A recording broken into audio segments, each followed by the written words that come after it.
escogidos y no llamados. Mateo 22:14 es el verso que va a sustentar este título, que dice: porque muchos son llamados y pocos escogidos. El hombre y la mujer de Dios que no haya entendido esta palabra que declaró nuestro Señor Jesucristo está perdiendo su tiempo. ¿Por qué? Porque si no tienes claro lo que tú eres para Dios, si no lo tienes claro, es porque no lo has conocido. Cuando usted lee esa palabra que dice allí, porque muchos son llamados y pocos escogidos, ¿qué entiende usted en esa palabra?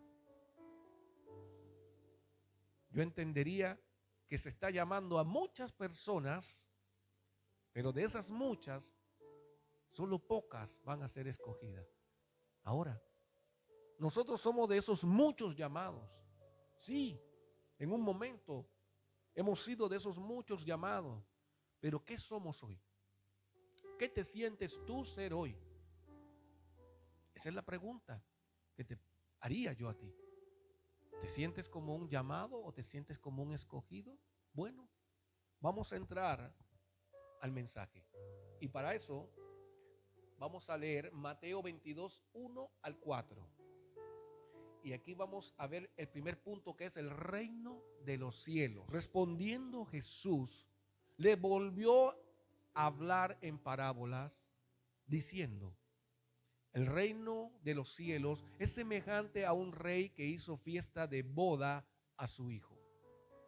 Y envió a sus siervos a llamar a los convidados a la boda, mas estos no quisieron venir.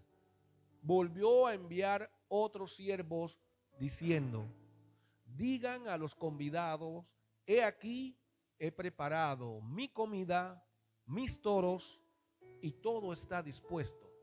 Vengan a las bodas. En estos primeros 4 versos vamos a analizar el reino de los cielos. Y el verso 1 dice que Jesús les volvió a hablar en parábolas, porque ya les había contado otras parábolas anteriormente, que eran la parábola de los 2 hijos y la de los labradores malvados. Y ahora le estaba contando una tercera parábola, que es la de la fiesta de boda, que ahora nosotros estamos analizando. O sea, esta parábola de las fiestas de boda fue una tercera parábola que Jesús le contó a sus discípulos, que con él estaban judíos, habían fariseos allí, donde él había contado ya la parábola de los 2 hijos. Le voy a hacer como un pequeño resumen de esa parábola, donde él le decía a ellos que el reino de los cielos era semejante a un padre de familia que había dado orden a sus hijos que fueran a trabajar en el campo, en su viña. Y le dijo al menor, le dijo: ve a trabajar en mi viña. Pero el menor le dijo: no quiero. Pero al rato se arrepintió y fue a trabajar en la viña. Y también le dijo al otro hermano: anda a trabajar a mi viña. Y este le dijo: sí, papá, yo voy. Pero no fue. Entonces Jesús le preguntaba a sus discípulos, los que estaban con ellos ahí: ¿quién hizo la voluntad del Padre? Dijeron: el primero, que se arrepintió y después fue. Mas el que dijo que iba y no fue, nunca hizo la voluntad del Padre. Y así hay muchos hoy en día dentro de la iglesia, que el Padre les pide que hagan su voluntad y le dicen: sí, la voy a hacer. Se compromete, pasan delante a hacer pacto, como le llaman en el altar, diciendo: Padre, yo me comprometo que no voy a faltar a un culto, o me comprometo que voy a evangelizar, o me comprometo aquí y allá. Mira, Padre, ayúdame. Pero después se van y no lo hacen. En cambio, hay algunos que están de repente por allá que dicen: no, yo no voy a la iglesia, pero en un momento se arrepienten y vienen a donde el Padre y hacen la voluntad de Dios. Y también le contó la parábola sobre los labradores malvados, que era un dueño de una viña que había mandado a unos labradores a que la guardaran, la trabajaran, la cuidaran, pero él quería su fruto, su ganancia de su viña.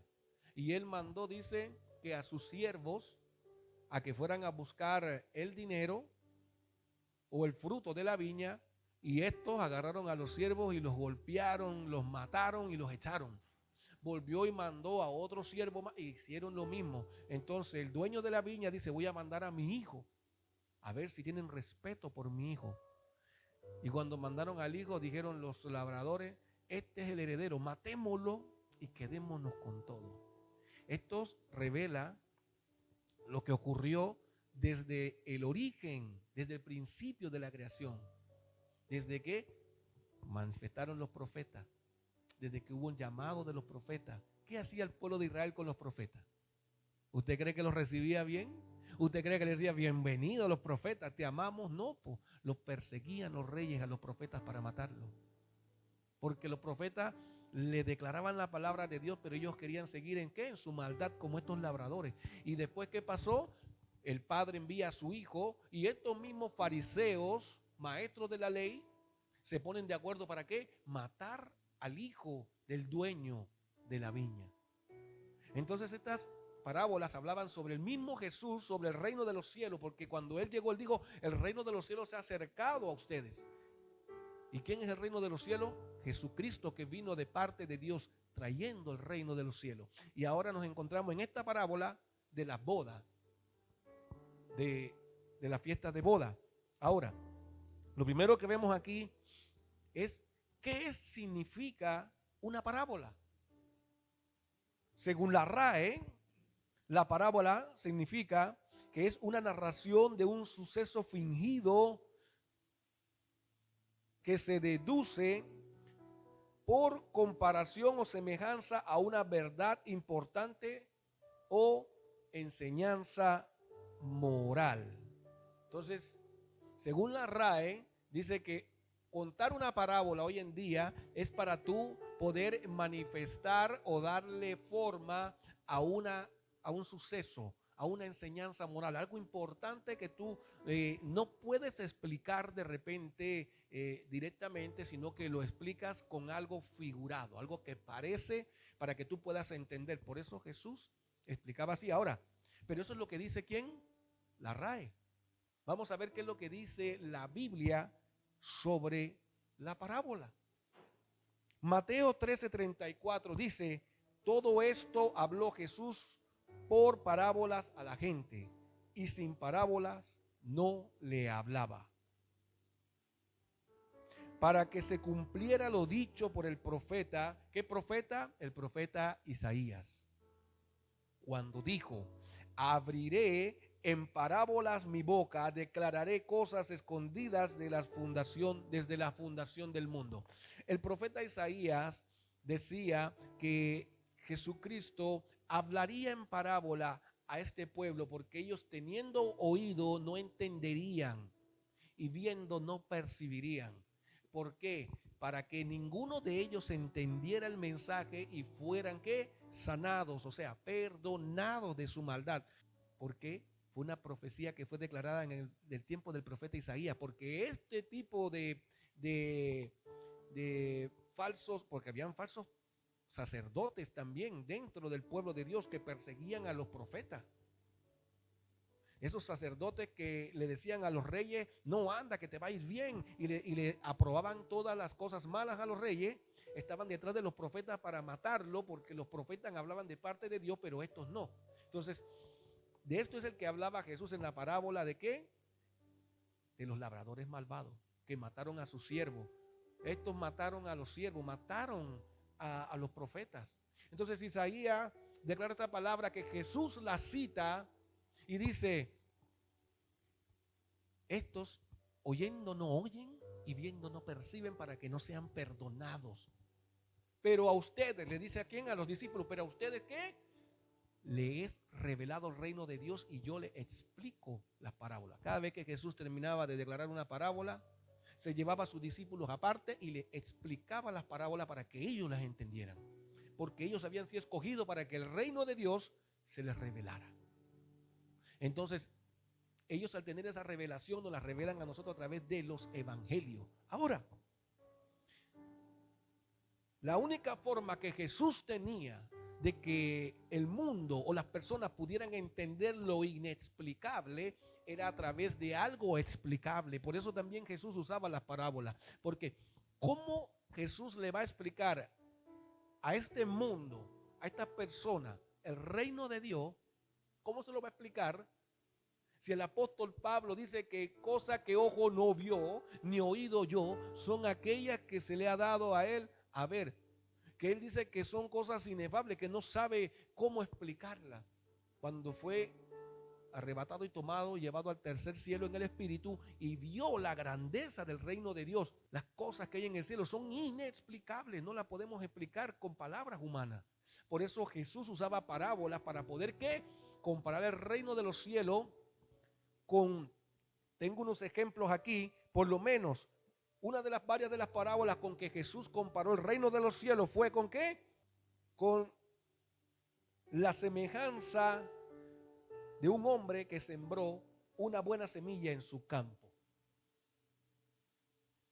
Comparó eso con el reino de los cielos. También la comparó con la semejanza que hay con el grano de mostaza que un hombre tomó y sembró en su campo, que también creció y se volvió ¿qué? Un gran árbol. O sea que el reino de los cielos es semejante a eso. También lo comparó con la levadura que tomó una mujer y escondió en 3 medidas de harina y fue leudado. O sea, cuando él pone el ejemplo de 3 medidas de harina donde él coloca levadura, él está diciendo que el reino de los cielos es tan pequeño cuando llega a tu vida, pero cuando te leuda o cuando llega completamente a llenarte, no hay espacio para otra cosa.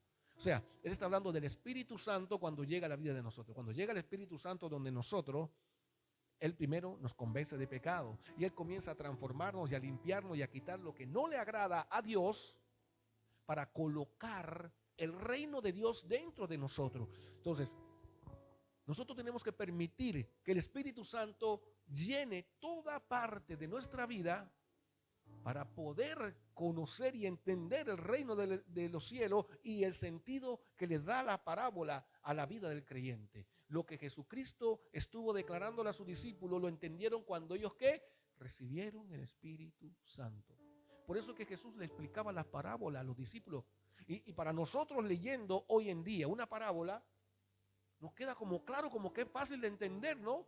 Pero ellos no lo entendían en ese momento, no lo comprendían. Cuando Jesús le habló la parábola del sembrador, él se los llevó aparte y le dijo, vengan acá, les voy a explicar qué significa la parábola del sembrador, qué significa la semilla en el camino, qué significa la semilla dentro de los espinos, qué significa la semilla en los pedregales y qué significa la semilla en tierra fértil. Y le comenzó a explicar la parábola y ellos la entendieron. Quizás para muchos hoy sea sencillo, pero ellos no lo entendieron en ese tiempo.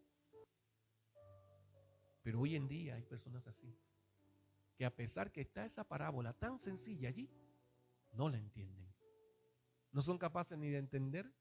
Muchos son llamados y pocos los escogidos. Ahora van a entender la parábola del sembrador, de la semilla. Entonces, y esta parábola que vemos hoy, según el verso 2 que dice, el reino de los cielos es semejante al rey que hizo fiesta de boda a su hijo. Y esto me lleva ¿a dónde? A Apocalipsis capítulo 19, verso 9, que dice, y el ángel me dijo, escribe, bienaventurados los que son llamados a la cena de boda del Cordero. Y me dijo, estas son palabras verdaderas de Dios. O sea, estamos hablando de que esta parábola de la boda del Cordero o de la boda del Hijo del Rey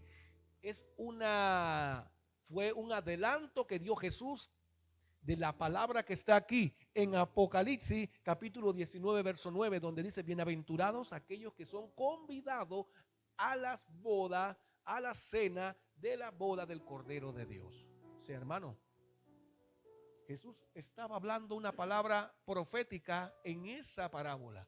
que después se respalda con Apocalipsis 19:9, en donde el que asista a esas bodas es un bienaventurado. Ahora, los versos 3 y 4 son una invitación directa de Dios Padre a través de su Hijo, nuestro Señor Jesucristo, para que seamos bienaventurados y parte de la novia ataviada de su Hijo para la cena de las bodas del Cordero, según lo que ya vimos en Apocalipsis 19. Ahora vamos al siguiente punto, que es el desprecio al rey. Y aquí dice, ¿mas estos qué? ¿No quisieron venir? O sea que aquí no hay una razón válida para no ir a la fiesta de la boda del hijo del rey. Y dice que volvió a enviar a otro siervo diciendo, digan a los convidados. O sea, que aunque ellos no quisieron venir, él les mandó a otro siervo a decirle, díganle a los convidados, díganle, vuélvanle a decir, he aquí he preparado mi comida, mis toros, y todo está dispuesto, vengan a la boda. O sea, cuando tú invitas a alguien a venir a la casa de Dios para que escuche la palabra de Dios, la palabra de Dios es el alimento que está servido. Ustedes vienen a servirse, a comer la palabra de Dios. Y usted invita a alguien, esa persona lo rechaza. Esa persona no quiere venir, lo desprecia. ¿Sabe por qué? Porque no le interesa, porque no es digno. Y eso lo vamos a ver ahora, a lo que venimos. Al desprecio al rey. Vamos a Mateo 22, 5 al 7. Dice, mas ellos sin hacer caso se fueron, uno a su labranza y otro a sus negocios, y otros tomando a quién, a los siervos, los afrentaron y los mataron. ¿Se dan cuenta?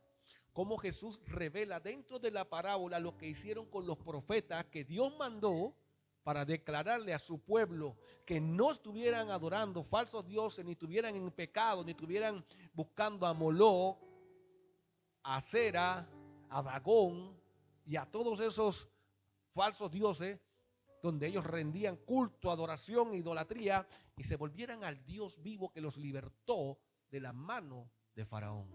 Pero no, mataban a los profetas, no le importaba con la ley de Dios, vivían pecaminosamente, se juntaban con los pueblos que Dios les dijo que no se juntaran. Eso era el pueblo de Israel. El verso 7 dice, al oír el rey se enojó y enviando sus ejércitos destruyó a aquellos homicidas y quemó sus ciudades. Entonces, aquí estamos hablando de algo que sucedió, de lo cual Jesucristo está hablando aquí en parábola, pero también que va a suceder. O sea, esta parábola es una profecía de algo que sucedió y de algo que va a suceder. ¿Por qué? Porque esto es lo que sucedió con los profetas y lo que sucedió con Jesús. A él lo iban a matar. Él es el hijo que hablan aquí, del cual mataron. Entonces, dice que destruyó a sus ciudades. Agarró y llevó al pueblo de Israel en cautiverio a varias ciudades, a Babilonia, a Asiria. Estuvieron allí en cautiverio hasta que Dios quiso y después los liberó. ¿Y usted cree que aprendieron? No, volvieron nuevamente a lo mismo. Y hoy en día muchos judíos no aceptan y reconocen a Jesús como el Mesías, el Salvador, el Hijo de Dios y Dios. Pero nosotros sí.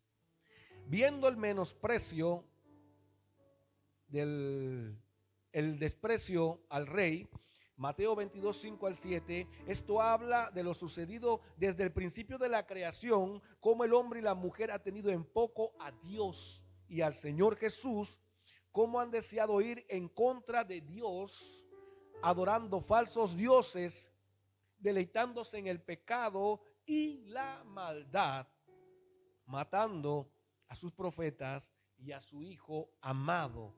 Y hoy no es la excepción. Hoy se ve tal cual como se hacía en los tiempos anteriores.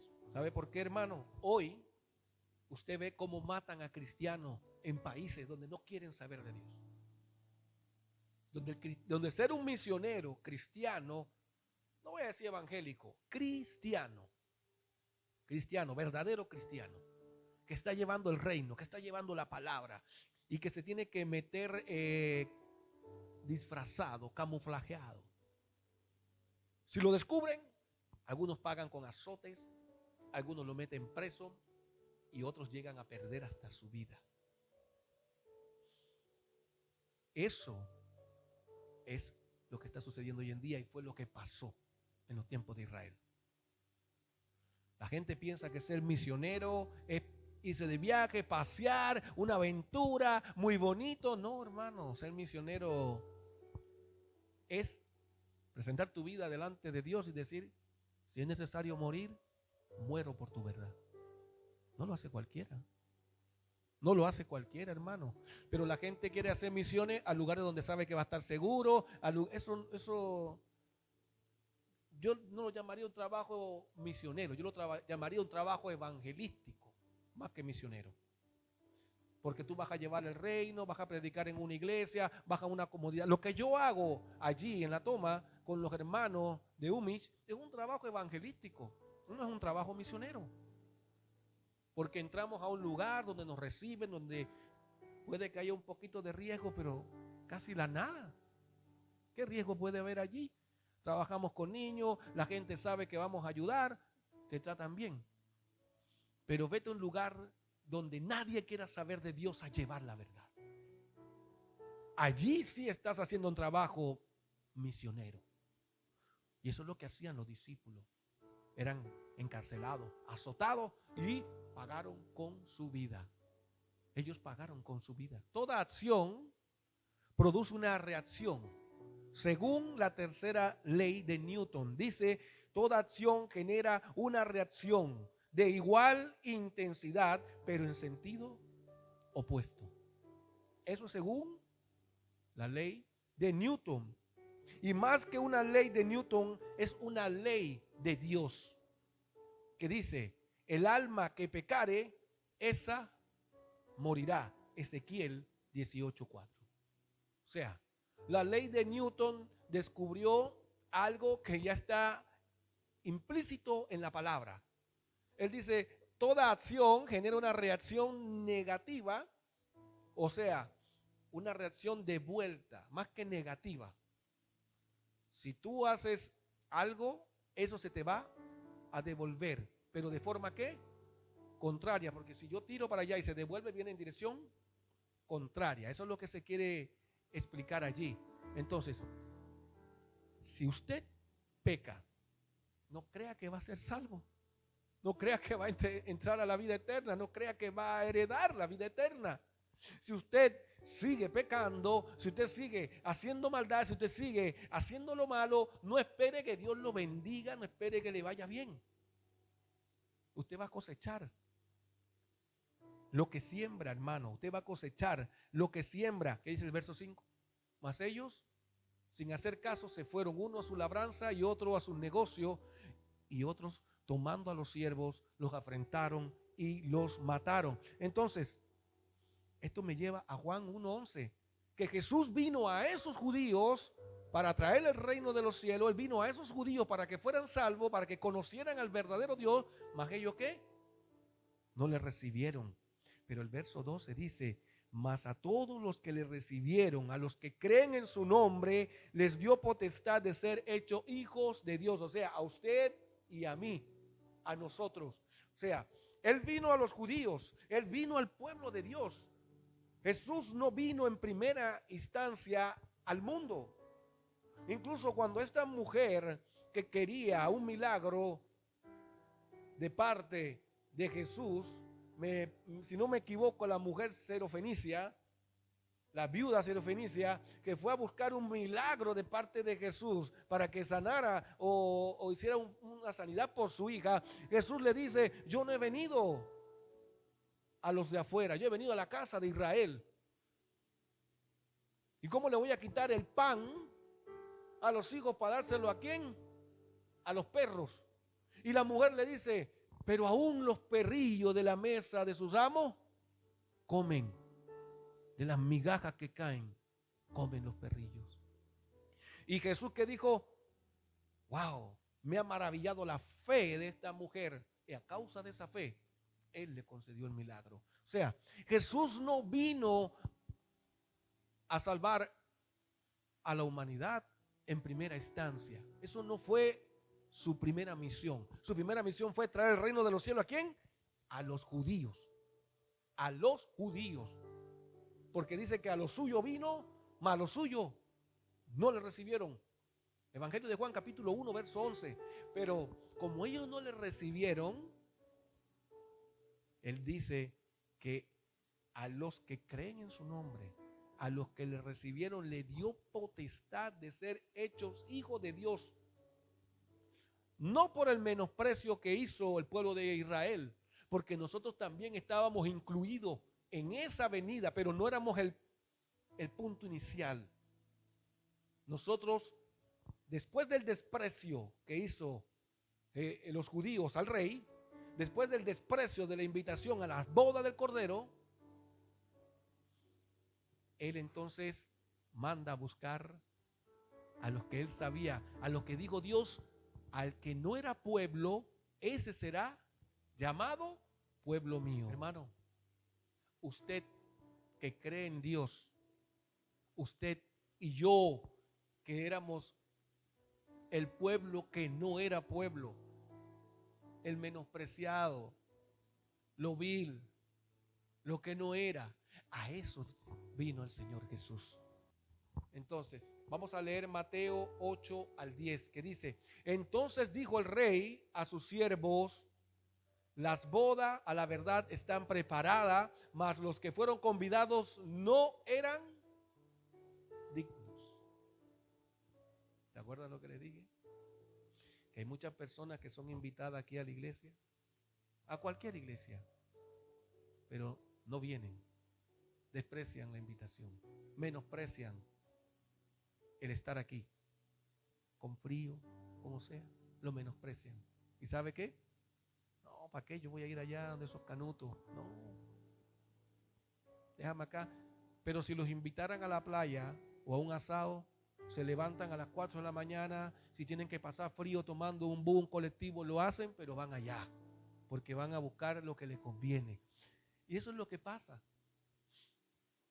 Para las cosas de tu interés, siempre va a haber tiempo, fuerza y ganas. Pero para las cosas de Dios, nunca va a haber. Por eso yo les decía, muchos son los llamados, ¿poco? ¿Poco? Y entonces el cristiano que entiende esa palabra sabe que venir le va a retribuir a él en bien. Pero no, quieren ser bendecidos, quieren ser prosperados, quieren que le sanen a un familiar cuando está enfermo, quieren que le haga un milagro, pero Dios conoce su corazón, que sabe que viene porque necesita un milagro y después no vuelve más, como que si Dios fuera ¿qué? Su sirviente, su mozo, como decía el pastor en el mensaje el domingo pasado, que decía, mucha gente cree que Dios es su empleado. Y no, pues Dios no es empleado de nadie, hermano. Dios no nos necesita a nosotros, nosotros necesitamos a Dios.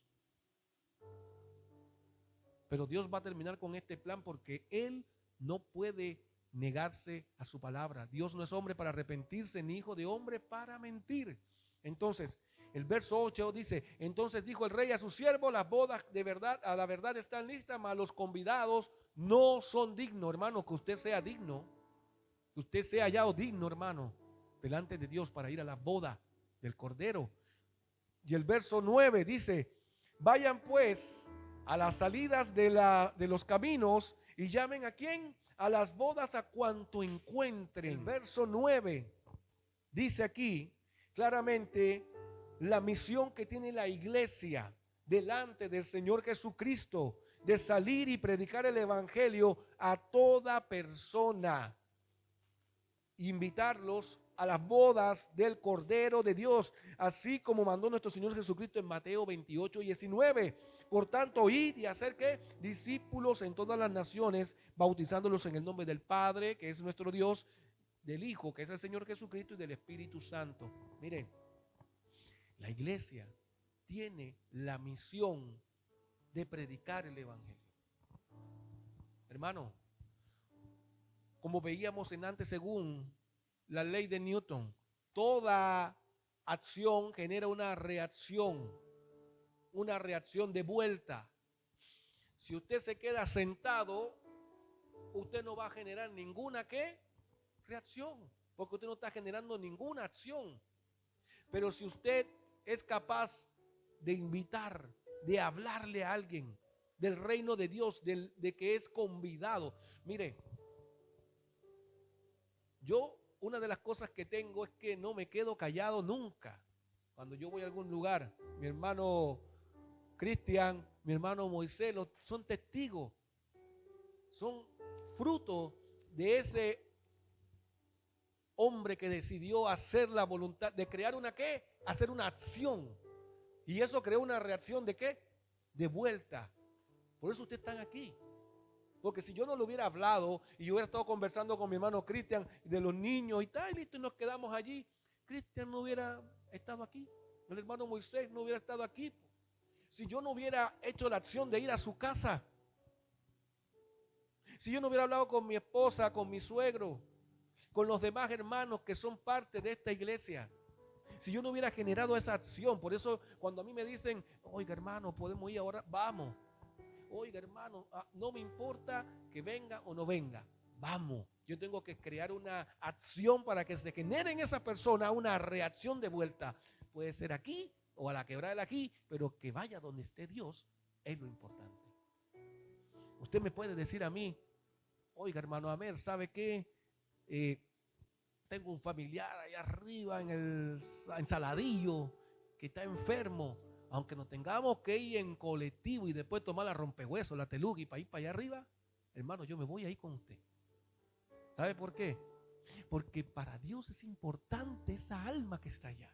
Y si para Dios es importante, para mí es importante. Porque esa es la misión. Ahora yo le voy a invitar a algo, iglesia. ¿Está usted creando alguna acción del reino de Dios en los que le rodean? ¿En el trabajo? ¿En las personas? Si no lo está haciendo, hágalo, porque eso es lo que hace un escogido, no un llamado. Un escogido genera acción que va a retribuir de vuelta una reacción. Eso genera esto. Ahora, el verso 10 dice, y saliendo los siervos por los caminos, juntaron ¿a quién? A todos los que hallaron juntamente, malos y buenos, y las bodas fueron llenas de convidados. Y aquí hay algo interesante que les quiero compartir. Mire, este verso 10 dice que debemos poner mucha atención a esta palabra que dice que se juntaron todos los que hallaron, malos y buenos, y fueron llevados y convidados a la boda. Pero esto no significa que porque la iglesia esté llena de gente, todas van a ser salvas. No. Aquí el dueño de la boda está diciendo, vayan, ya que los que se invitaron no quisieron venir, y llenen mi casa, o llenen el salón, o llenen mi fiesta de mucha gente. No importa quién encuentren, traigan buenos y malos. Entonces nosotros no podemos hacer acepción de personas, este sí, a este no. A este le hablo, a este no le hablo. Dios te está mandando a que le hables a todo el mundo, bueno a malo. El que te encuentre, ¿dónde? En el camino. Hermano Cristian, si usted tiene un detenido y va con él con las esposas, háblele de Dios allí en medio que va en el patrulla o en el auto. Así de simple. Porque ese delincuente allí necesita escuchar la palabra de Dios para arrepentirse. Pero nosotros somos siervos de Dios en todo momento y en todo lugar. Quizás ese hombre allí que está con las esposas, que fue detenido y que está bajo su custodia, usted le dice, ¿para qué te metiste en esto? ¿Sabes que hay un Dios que te ama? Esa persona puede quebrantarse con 2, 3, 4 palabras que usted le dé de parte de Dios. Y allá en esa cárcel puede haber una transformación. Puedes crear una ¿qué? Reacción de vuelta. Puedes sacar a esa persona de esa mala vida cuando Le declaraste, hiciste una acción de declararle la verdad que le hizo ¿qué? Libre. Hermano, a veces no pensamos las cosas grandes que puede hacer Dios con 2, 3 palabritas que usted declare de parte de Él. Que usted le diga, oye, ¿por qué estás así? Si Dios te ama. Mira lo que dice Juan 3:16, que envió a su Hijo para que tú tuvieras vida eterna. Lo envió a morir en una cruz para que tú fueras salvo.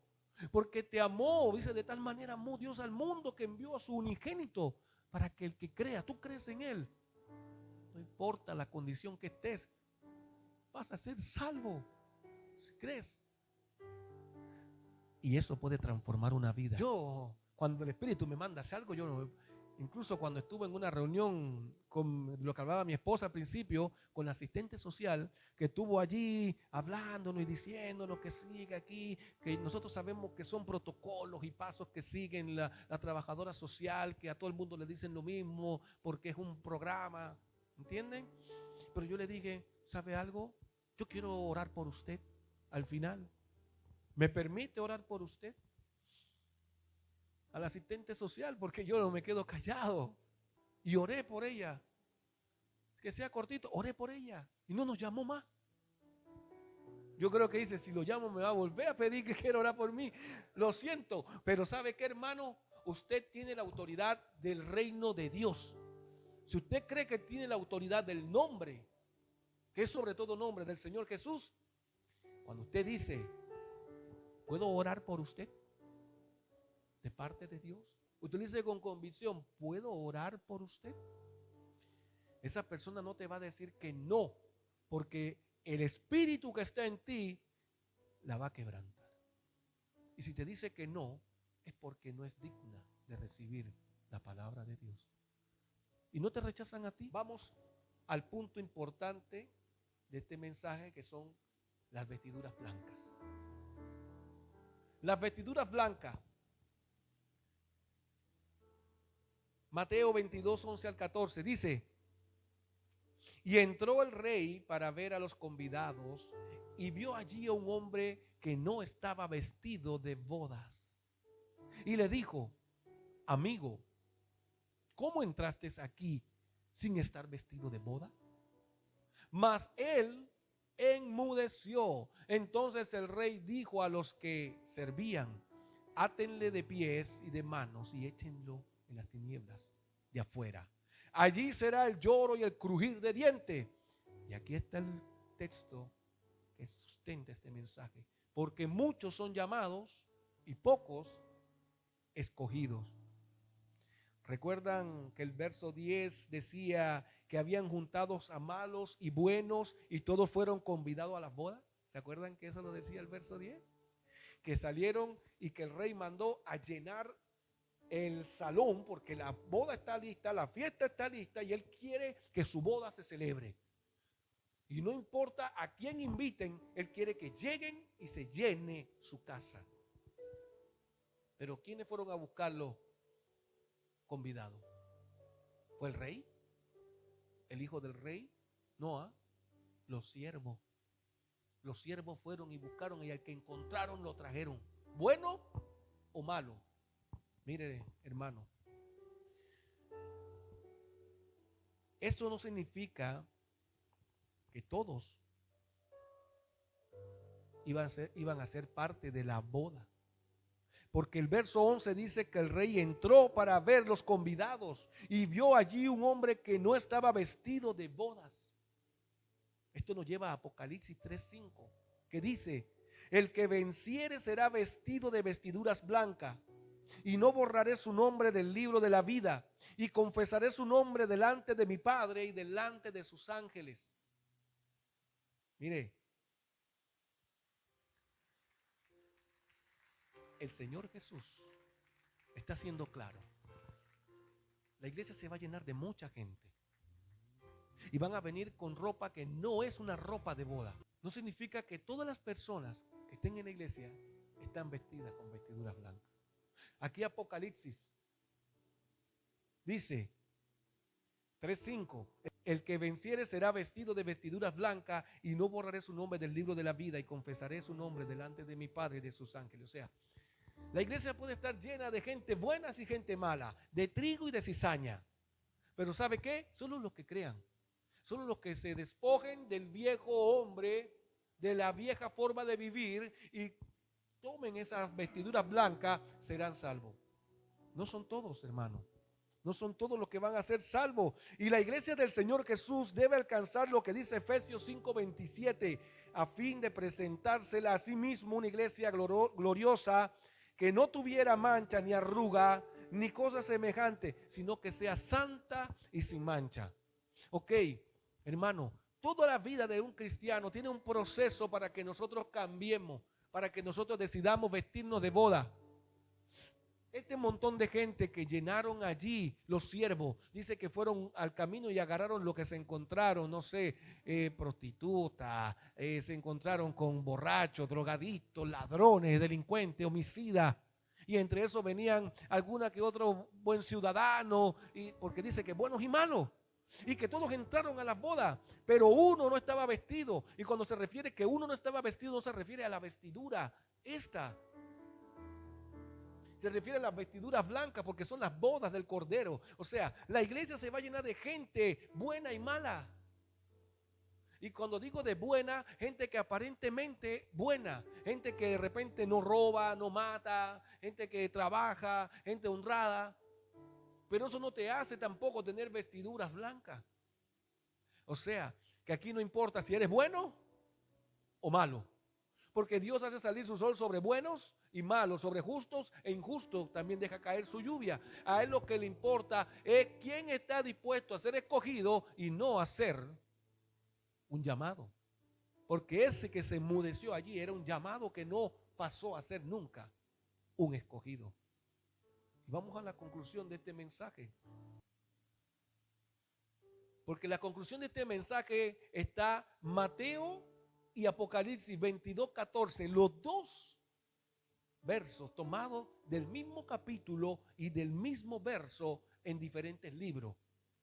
Mire lo que dice Mateo capítulo 22 verso 14, porque muchos son llamados y pocos escogidos. ¿Y qué dice Apocalipsis 22:14? Bienaventurados los que lavan sus ropas para tener derecho al árbol de la vida y para entrar por las puertas en la ciudad. O sea, lo que estaba declarando aquí Jesucristo, que anotó Mateo en el capítulo 22, verso 14, también le declaró a Juan en la isla de Pasmo, en el capítulo 22, verso 14, que esos pocos escogidos tienen que ser bienaventurados porque lavaron su ropa para tener derecho al árbol de la vida y para entrar por las puertas de la ciudad. O sea, hermano, para ser un escogido, usted tiene que lavar su ropa. Y no le hablo de esta ropa, hablo de su ropa interior, ni tampoco de la interior que está abajo, sino del hombre interior. La ropa blanca que ha sido dada. ¿Qué pasa? Que cuando usted entra a la boda, a usted le van a poner una ropa de boda, que es una ropa blanca y resplandeciente, sin arruga, sin mancha. ¿Y qué pasa si usted arruga la ropa y las mancha y después viene el rey y lo ve que usted no está vestido de boda? ¿Qué va a hacer con usted? ¿A dónde lo van a echar? Afuera, donde es el crujir de dientes, en las tinieblas de afuera, dice la palabra. Y la conclusión: 1. ¿Aceptas la invitación que te hace el Señor Jesús a la boda del Cordero? No hay que menospreciarla como hicieron nosotros. 2. ¿Estamos dispuestos a cambiar de vestiduras? ¿Estamos dispuestos a dejar ese viejo hombre que nos arrastra al mundo, que nos es estorbo para poder avanzar en las cosas de Dios? ¿Estamos dispuestos a crucificar la carne y a vivir en el Espíritu? ¿Estamos dispuestos a eso? Si estamos dispuestos, eso nos va a llevar a ser escogidos. Y 3, ¿quieres seguir siendo un llamado o quieres ser un escogido y escogida de Dios? Si usted quiere ser un escogido o una escogida de Dios, yo lo quiero invitar. ¿Sabe qué? En esta alabanza que viene, a que podamos cantar y decirle a Dios que estamos dispuestos a ser un escogido, una escogida. Que estamos dispuestos a no callar. Que estamos dispuestos a hablarle a toda persona e invitarlas a la boda del Cordero. Mire, hermano, propongámonos algo. Yo no sé, hemos cumplido un año aquí, gracias a Dios. Podemos decir de Benecer, pero nosotros no podemos seguir siendo los mismos de un año atrás. No podemos seguir en la misma condición de un año atrás. Nosotros necesitamos que hayan cambios en nuestra vida. Y yo quiero que usted se comprometa con Dios en hacer algo. Invite a una persona, solo a una persona. Concéntrese en una y dígale, te invito, ven a escuchar la palabra de Dios. Fue hermoso la iglesia el domingo pasado, mucha gente, adoramos. ¿Usted cree que esta iglesia Dios no la puede bendecir también? ¿Usted cree que esta iglesia Dios no la puede hacer crecer también? Si usted se compromete, si usted crea una acción para que se provoque una reacción en las personas. Si usted en vez de venir solo le dice a alguien, tranquilo, ven, yo te busco, te traigo, si no tienes cómo venir. Preocuparte por un alma, una nada más, una. Nos vamos multiplicando y nos vamos multiplicando. Y cuando vamos a ver, Dios va añadiendo a la iglesia a los que van a ser salvos.